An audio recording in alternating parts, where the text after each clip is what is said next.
morning and welcome one and all to worship at First Parish in Concord. My name is Susan C., and my pronouns are she, her, and I am honored to serve as a member of the governing board. First Parish is a member of the Unitarian Universalist Association of Congregations, and love lies at the center of our faith. We gather to grow ethically and spiritually together as we adapt to a changing world. With humility and reverence, we acknowledge our place in the great web of life, and we embrace our differences and our commonalities with love and goodwill. Welcome to all joining us both in our historic sanctuary and on Zoom. If you are visiting or new to the congregation, we extend warm greetings to you.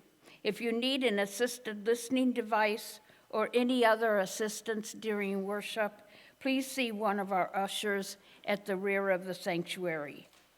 During worship, the parlor downstairs serves as our wiggle room, where young ones can play while the service live streams on the large screen. Zoom participants are welcome to stay online after the service for a time of conversation and fellowship. All present in the meeting house are welcome to enjoy coffee hour in the parish hall downstairs. For those who prefer a more intimate space to reflect on today's worship theme, you are invited to the worship sharing circle beginning at 11:15 in the Brooks Room, which is out that door, and by Zoom. As your governing board representatives for this morning, I will be available during coffee hour for conversation and questions. Look forward to talking with you. Come say hello.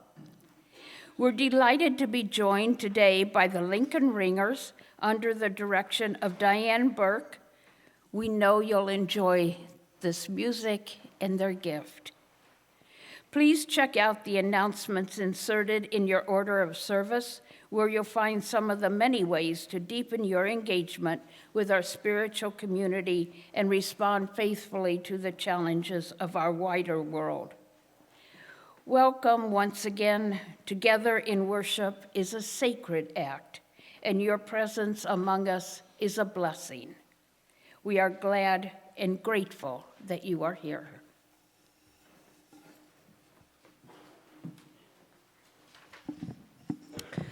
So glad and so grateful that you are here this morning. My name is Jennifer Johnson, and it is my honor and joy to serve as the lead minister here at First Parish in Concord. My pronouns are she and her. In our Unitarian Universalist tradition, we mark the beginning of worship by kindling the flaming chalice, the symbol of our faith. The light of the chalice calls us to be beacons of love, compassion, and hope in a beautiful and broken world. I invite you now to join in our chalice lighting response. I'm going to begin and then ask you to follow with the italicized text that appears on the screen. We gather today to hear the call of trust. Though our hearts have been bruised by broken promises and dreams deferred,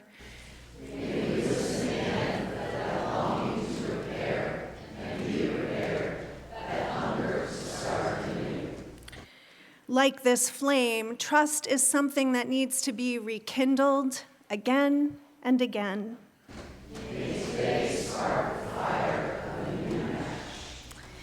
In these times when so much of what we thought we could trust in our world and our nation is breaking, let us learn to recognize that which remains trustworthy. Let us learn to protect our own trustworthiness. Let us learn to shape relationships worthy of our own and one another's trust. Come, let us worship, and let us learn to trust. Please rise in body or spirit and lend your voice to our opening hymn. It's a song that celebrates our shared ministry, number 298, Wake Now My Senses. We're going to sing verses 1, 3, and 5. They will appear on the screens.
Good morning. I'm the Reverend Amy Friedman. I serve as your Minister of Religious Education.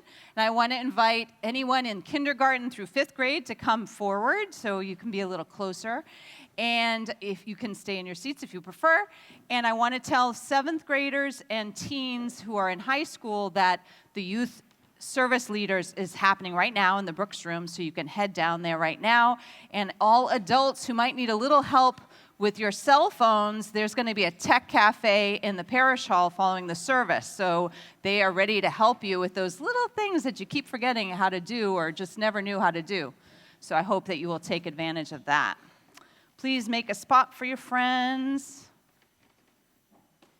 Make a spot, please. Thank you so much. All right, so I actually need some help. You might have noticed this very shiny cloth over here. Would someone be willing to reveal, Juniper, will you reveal what is under this cloth for us today? Dramatic reveal, please. Ta-da! Thank you! What did I... See? What I love about this place is if you ask for things, you sometimes get exactly what you need. Thank you, thank you. So what is it? It's a red box. What other kind of box? What do you think is inside it? Someone said? Tools? Let's see. I got some duct tape. Got this. What kind of box is this? It's a toolbox. That's right. And I must admit, my spouse was so nice to me. He actually made this toolbox First Parish worthy. It was not so clean before, nor so organized. So my message today is about having a toolbox for hard times. Why would I need to have a toolbox like this at the ready? Why do you think? Yeah.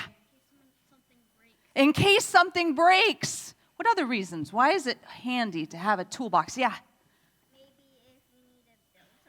If you need to build something for yourself, great idea. What else? Other ideas? Yeah. Another kind of a toolbox for friendship if you break a friendship. Ooh, I'm going to hold on to that thought. That is a perfect thought for what's coming up next. Another reason for a toolbox is that you can be ready when something breaks. And inside, all of the tools are here together, right?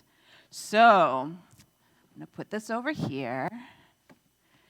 Here at First Parish, we have another kind of toolbox, and it is called our covenant. And my friend Teal was starting to talk about some of the reasons why we have a covenant. It looks like this. You can take your very own copy home with you today if you'd like. They're over by the announcements and things down front. Does anyone remember what a covenant is? Yeah. A toolbox for friendship. She's so smart. I love it. It's a toolbox for friendship, exactly. And the reason why I said it's a toolbox for hard times is sometimes when our friendships or our relationships or our community, something happens that makes us go, ouch, or or yuck, or just a little uncomfortable.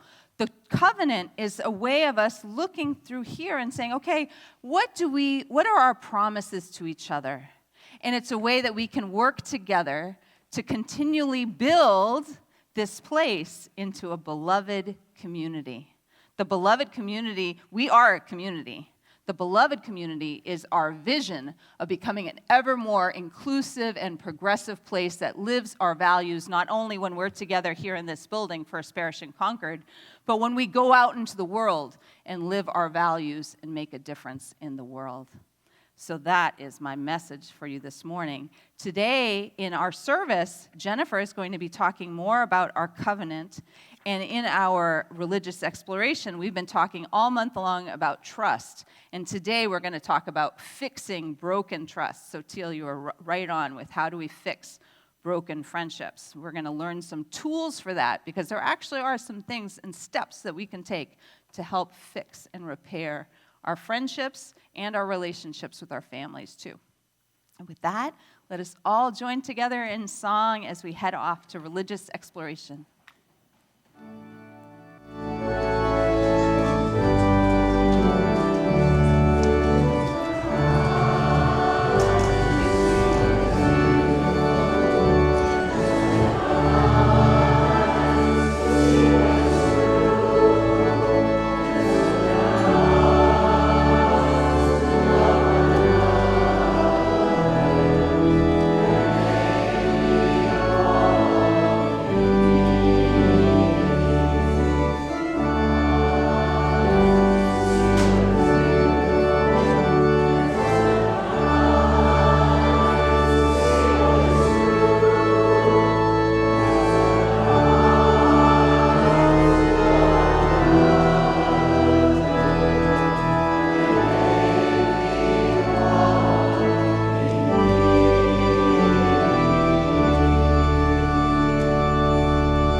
Good morning.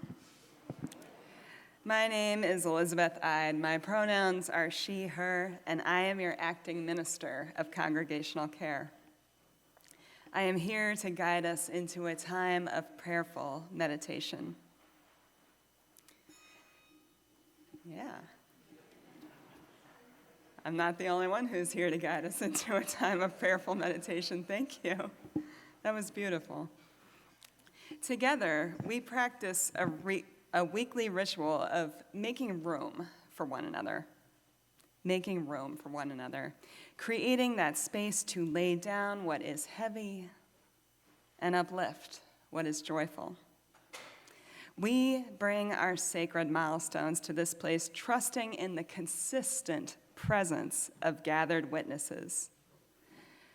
We know that others are there for us, just as each of us is here for others. And so this morning we hold in love Kathy Maloney, who would like to share that she is resting and recovering at home following 2 surgeries.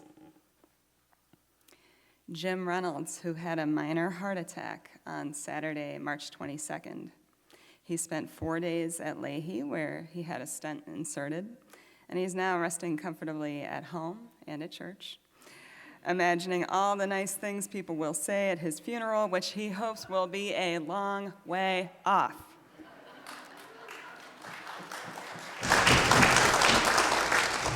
He gratefully accepts cards, emails, hugs, and I hope also applause, because you got some.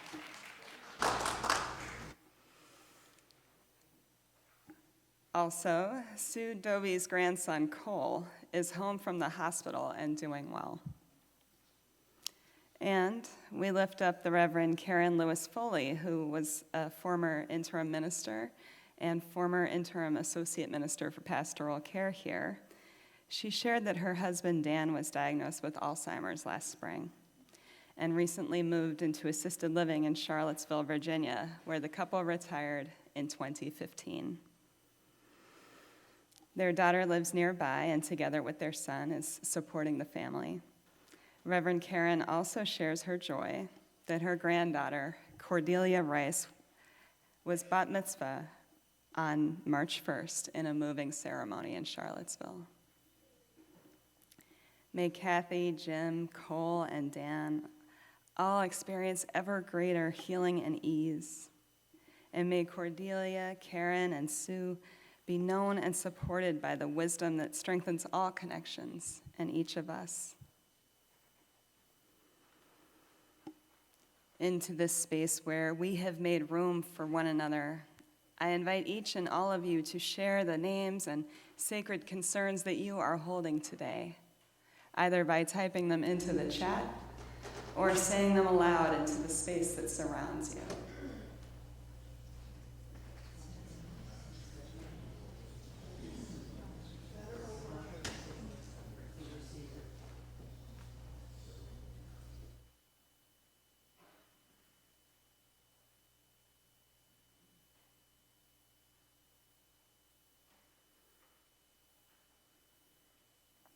Let us hold silence for all that has been shared.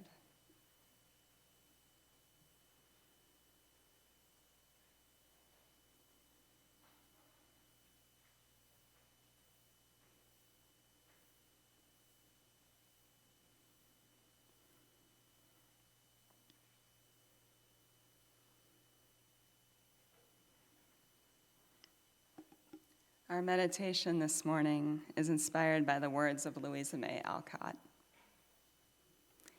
In the name of all that is holy, may we find the goodness and the beauty in the humblest of things, perhaps starting with our own breath in and out.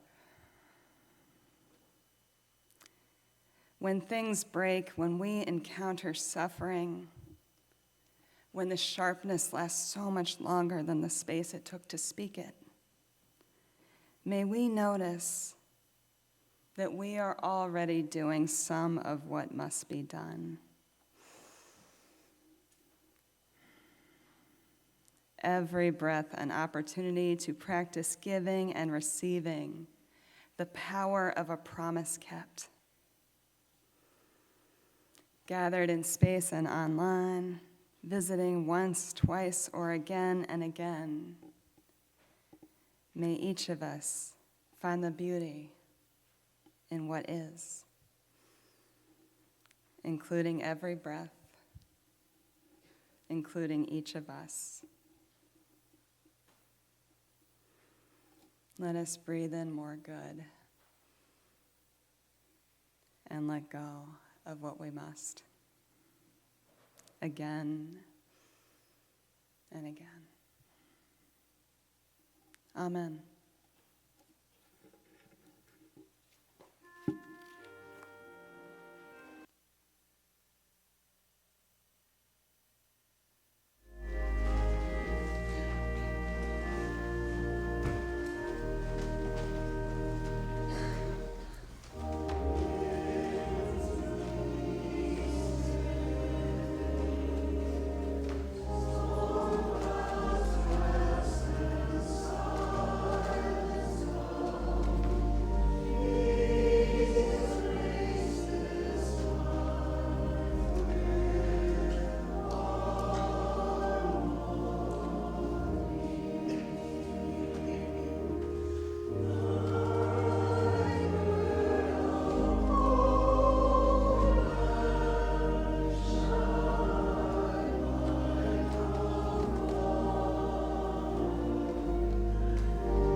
Every month, we share our weekly collection with organizations recommended by our members.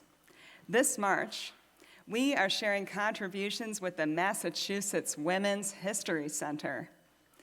This organization is dedicated to highlighting women's accomplishments, providing education and encouragement, working for women's voting rights and for equality, equity, diversity, and inclusion for all. Today, we can all be a part of that by giving as generously as we can. Thank you.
Our reading this morning is the First Parish in Concord Covenant, approved at the congregation's annual meeting on June 11th, 2023. And Elizabeth and I are going to share it in two voices. As Unitarian Universalists, we are called by love and by our vision of beloved community to live out our highest values. As a congregation with spirituality at our core and spokes that connect us to our wider world, we pledge ourselves in covenant so that our relationships and our community can thrive. We covenant to live out our mission together. We nurture belonging across generations. We support each other on our spiritual journeys. We greet one another with curiosity, kindness, respect, and openness. In the belief that we can make progress together, we show up with energy, joy, and commitment to our shared values. Honoring our diversity and centering justice, we strive to be open and intentionally welcoming. We are willing to be changed by being in our community and by our world. We respect the sanctity of our spiritual community. When in conflict, we talk with each other, not about each other. We listen without judgment, seeking understanding and acceptance. Trusting in forgiveness and reconciliation when mistakes are made, we strive to be brave and risk vulnerability. We seek goodness while we do not expect perfection. As a community of members, friends, ministers, and staff, we cultivate a culture of appreciation for one another. We value expressing gratitude freely.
Thank you, Lincoln Ringers, for bringing your gifts to us this morning. I've received blessings of beauty, hope, and peace from your music, so needed in these times.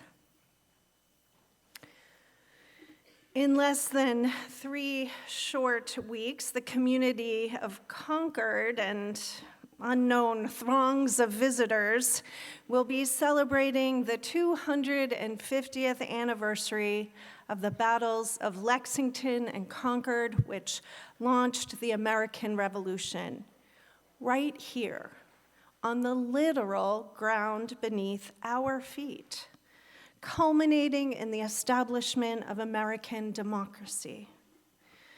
In the popular imagination, the popular American imagination, we often think of that moment as the beginning of our history. In truth, as is always the case, the American Revolution broke out in the middle of things, in the middle of an ongoing history. In the case of our Concord ancestors, in the middle of an ongoing resistance to British monarchy. The settler colonists who established the town of Concord in 1635 migrated from England along with some 20,000 of their fellow countrymen and women in the decade of the 1630s, 140 years prior to the outbreak of the American Revolution. They were motivated largely by a religious desire to subvert the tyranny of the Church of England, headed by the monarch.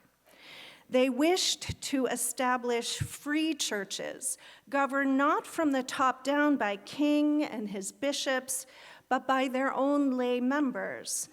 The establishment of town and church in New England villages like Concord went hand in hand.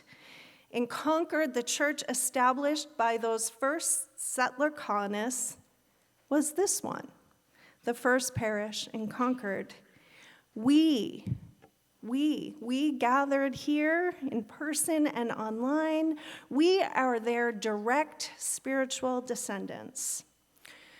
The American Revolution of the late 18th century, launched by our Concord ancestors, evolved from the same spirit of resistance to tyranny that motivated the founders of the first parish 140 years earlier. Back in England, the king and his bishops had dictated when and where and how and with whom his subjects worshiped. In England, churches were organized from the top down, established and controlled by royal order. Parishioners were subjects expected to obey the dictates of the king in all aspects of life, including religion. English churches were organized by principles of hierarchy and obedience. The founders of this parish and ones like it across the Massachusetts Bay Colony sought a different kind of church organization where the people organized and governed their own religious communities. They had to cross the Atlantic Ocean and get away from the watchful eyes of the monarchy to do it. They did so by creating and adopting covenants, solemn and sacred promises that expressed their religious commitments to one another and to the divine as they understood it, not as a king dictated it. The free churches of New England were organized around a principle of voluntary promise. This is what we mean when we say that our Unitarian Universalist Church is a covenantal tradition and not a creedal one. What brings our members together in a spiritual community is not adherence to a prescribed set of beliefs. Rather, it is a shared promise, a promise about how the community's members come together, how we gather,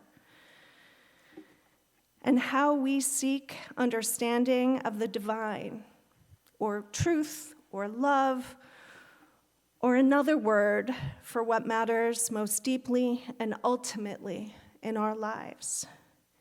Then and now, members enter into this promise freely, not by happenstance of birth or decree of a king, but by willingly entering into the covenant. In other words, by signing the membership book. Seriously, this is the way we've been doing it for near on 400 years. In June of 2023, First Parish in Concord adopted a new covenant, the one Elizabeth and I just read. It was after a months-long process of coming together to talk and to listen about how we want to be together in spiritual community so that we can pursue our understanding of what matters most deeply and ultimately in our lives. When those of you who participated in that process did this, when you came together in this way, you were behaving in ways strikingly similar to our 17th century forebears. In a series of lectures on the theology and anthropology of our liberal covenant, UU minister Alice Blair Wesley reflects on the process of establishing the first church in nearby Dedham, Massachusetts, way back in 1637. Quoting from original church records, she describes their process thusly. They set up a series of weekly neighborhood meetings, lovingly to discourse and consult together and prepare for spiritual communion in church society, that we might be further acquainted with the spiritual tempers and gifts of one another. Meetings were held every Thursday at several houses in order on rotation. Anybody in town who wanted was welcome to attend. Whatever your class, whatever your gender, whatever your role in the community. They adopted a few simple rules for their meetings. Rule 1, they would decide before leaving each meeting what question to discuss the next week. They wanted to make sure everyone had time to consider the question. Rule 2, each week, the host of the house would begin speaking to the agreed upon question, and then everyone else could speak by turns. Each one could state any objections or doubts concerning what any others had said, but this is important, so long as it were humbly and with a teachable heart offered, not with any mind of cavilling or contradicting. In other words, Rule 3 was, here we speak our own understandings or doubts, but no arguing. The record reports all their reasonings across all of these meetings over a span of a year were very peaceable, loving, and tender, much to edification. Does that sound as familiar to you as it does to me? Do you recognize our people? Turns out we have long been a people of process. We like the process. Here we come together, how we come together, right? How we come together, how we discern together, how we seek understanding together matters, maybe even more than the understandings themselves. So what was the outcome of our Dedham ancestors' extended process of discussion and discernment? Alice Blair Wesley reports their central conclusion this way.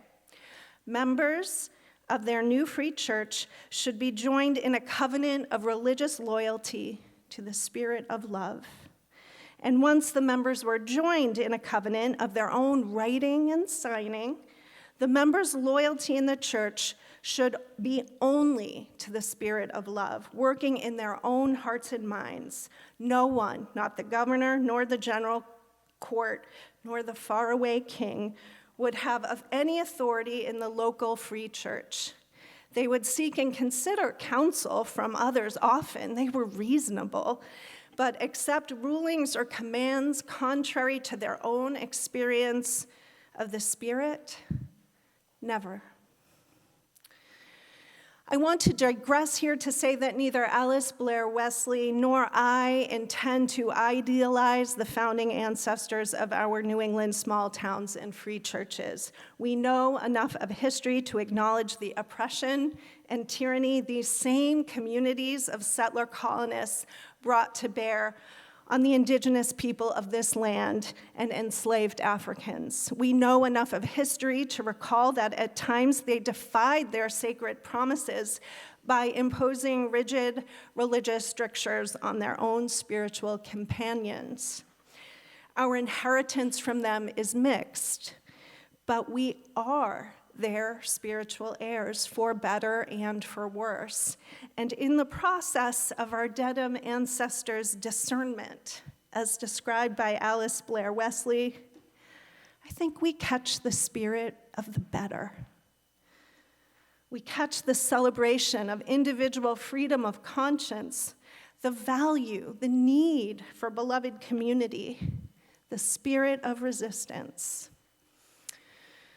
My purpose today is this: to urge us all to hold on to that spirit in these times, to urge us to recognize and affirm that resistance to tyranny is in our spiritual DNA. Because on the eve of the 250th anniversary of the birth of American democracy, tyranny is an increasingly present reality in our lives and times. Look no further than the outrageously authoritarian actions of masked ICE operatives last week, who violently apprehended Rumeysa Öztürk, an international graduate student and Fulbright scholar at Tufts, a bright and beautiful and aspiring young woman outside her home in Somerville on her way to gather with friends to break their fast during the holy season of Ramadan. Because for more than 2 centuries, our nation and its government has been organized very similarly to our free churches by a set of shared promises codified in our Constitution. While we as a country over our history have fallen far short of those promises, they have remained a beacon lighting the way to a more perfect union. That language, a more perfect union, comes from the preamble itself. In just 3 short months, the current administration has been working hard and fast to shred those sacred promises, to extinguish that beacon in favor of a new authoritarian order. They rule, or attempt to rule, by executive order, or rather, we might as well say, royal decree.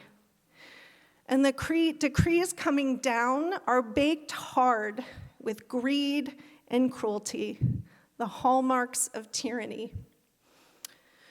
Our spiritual commitments as Unitarian Universalists, going all the way back 389 years to the founding of this very church, are indivisible from resistance to tyranny. Our ancestors bequeathed a powerful tool to us in the form of covenant. And in the beautiful process of peaceable, loving, tender engagement with one another, by which we arrive at the promises we make in our covenants. Our covenant is not only a tool of resistance, it is also, I believe, an antidote to despair and isolation that tyrants seek to engender in their subjects in order to better control them.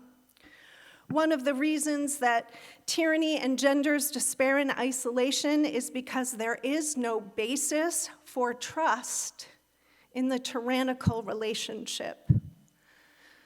Several weeks ago, I shared Brené Brown's framework for building trust called Braving. And Ben, if you could pull that slide up now.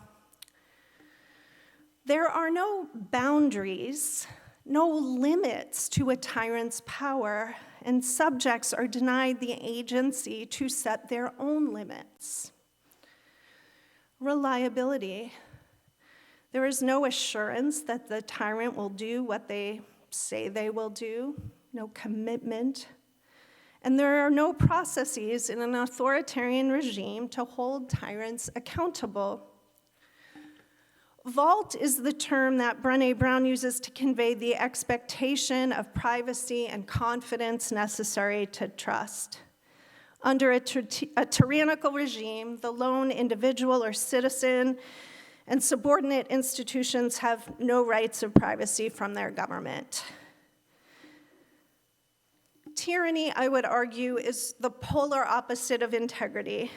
Decisions are made and actions are taken on the basis not of shared, cherished values, but on the basis of what is most self-serving and expedient for the tyrant.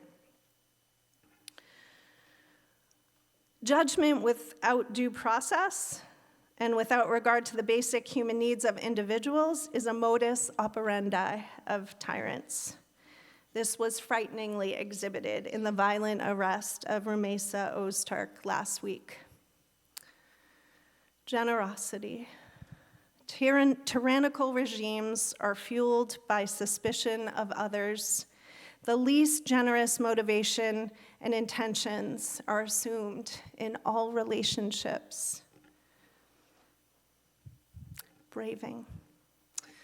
Thank you, Ben. We're all set with the slide. When tyranny shapes the culture of a country, trust erodes. When trust erodes, we are less inclined to turn to others. We become isolated and atomized. We despair alone. This does not have to be. We can practice trust in our subcultures, in our homes and families, in our local communities, in our civic groups, and in our free churches. We can and we must. We, the members and friends of the First Parish in Concord, are well prepared to build trust in our relationships because we are a people of covenant. Promises are our sacred ground. It is the practice of promise, the practice of covenant, born out of a revolutionary spirit of resistance to tyranny that freely bonded our earliest spiritual ancestors in communities of deep love and trust. This is our spiritual inheritance. 2 years ago, you adopted a new covenant after an intentional, peaceable, loving process of engaging with one another. Our work now is to keep our promises to one another, to strengthen the trust that our covenant engenders by holding to its words, and when we falter, to make amends. I have an assignment for you in the coming days and weeks and months. Read our covenant, think about it deeply, take it to heart. Ask yourself, when have you upheld its tenets and when have you fallen short? Apply Brené Brown's braving framework to it. I think you will see that all of the ingredients for trust are woven into it. As you engage in our spiritual community, make the covenant live and breathe in your relationships and in your deeds. This is how we will keep our circle whole, no matter how much the tyrants try to break the world around us apart. We can be free. We can be whole. We can be peaceable, loving, and tender together within our community. And we can and we will bring the promises we make here to bear on the world around us. Our ancestors before us did, and we can too. May it be so. Please rise and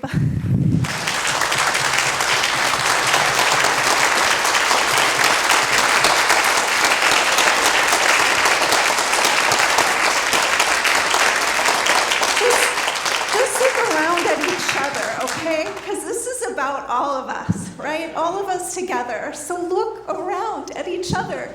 We come here to make these promises.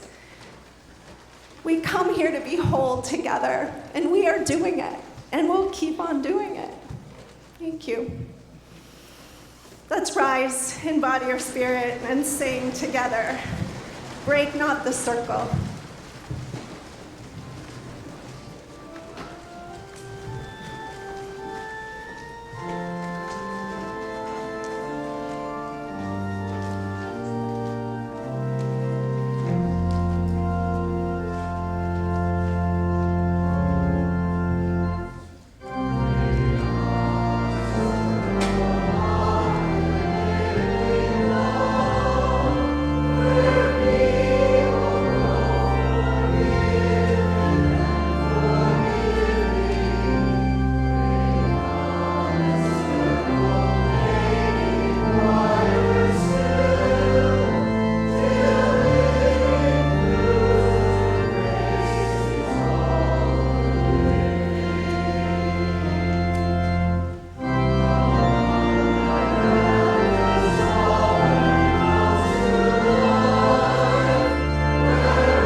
I'm going to ask you to be seated because we have something we have to do.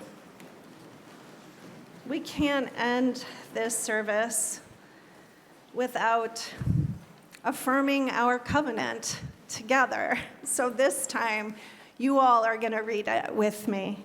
And as Amy said, there's copies out by the entry. Take them with you. Find it on the website. It's there. Just Google First Parish in Concord Covenant and make it live and breathe.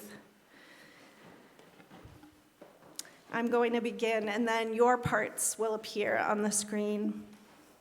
As Unitarian Universalists, we are called by love and by our vision of beloved community to live out our highest values as a congregation with spirituality at our core and spokes that connect us to our wider world. We pledge ourselves in covenant so that our relationships and our community can thrive.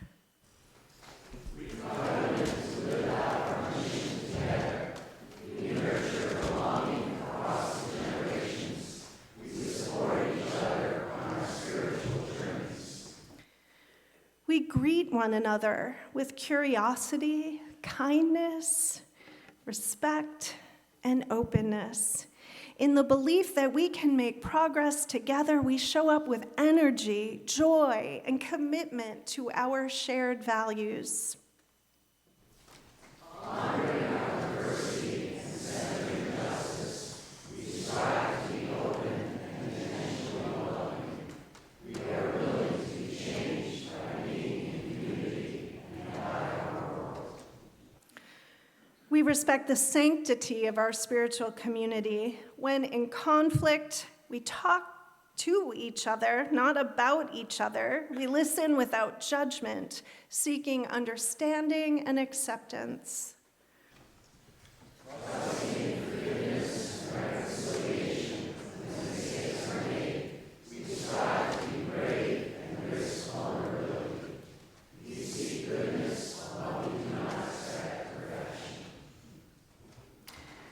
As a community of members, friends, ministers, and staff, we cultivate a culture of appreciation for one another. We value expressing gratitude. I'm so glad and so grateful that I get to serve here as the lead minister at First Parish in Concord in shared ministry with all of you. Please rise in body or spirit, and let's give and receive our traditional benediction.